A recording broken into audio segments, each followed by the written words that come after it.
A Norton Shores woman is warning other West Michiganders about a new scam claiming to lower her mortgage payments. She wasn't comfortable with going on camera, but after receiving the letter earlier this month, she wants her story shared and hopes others don't fall into the same trap.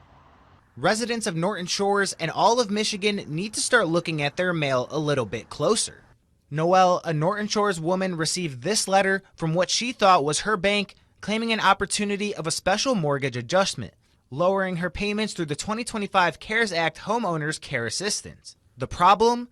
It was all a scam. Even though the document had sensitive information on it, like her previous loan amount, interest, and payment range. The Better Business Bureau says in today's world, that info is not hard to find. We have to be careful of is sometimes we don't realize how much of our personal identifiable information we're sharing online. It's possible that maybe you mistakenly clicked on a link that wasn't real, and maybe you answered some questions there or filled out a form. So it's sadly many ways that these scammers are able to get that information. And then once they put it on the dark web, it's just out there for all the criminals to have access to it. Noelle, not yet realizing it was a scam, started the process, exchanging back and forths through text and phone calls.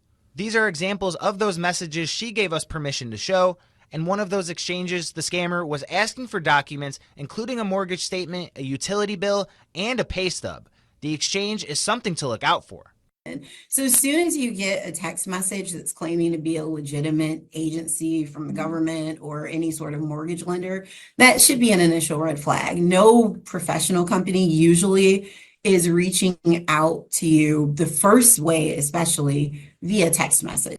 Applying a deadline is also another sign. In some cases, they're trying to get you to act fast. They might sometimes list a deadline, not necessarily in every case, but that's one tactic scammers use is they try to get you to act fast.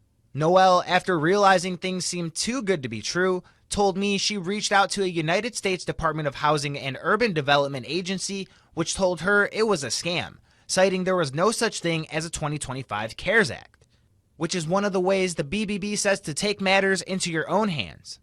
And again, it goes back to that letter in the mail. Usually they're going to call you, you're going to receive a letter, and then you do your research from there. The BBB says this is one of the first cases they've heard from a Michigan resident regarding this type of scam, but they have seen similar across the country. That's why they always recommend to report any scam experience to their scam tracker. In Norton Shores, Wadida Namna, Fox 17 News.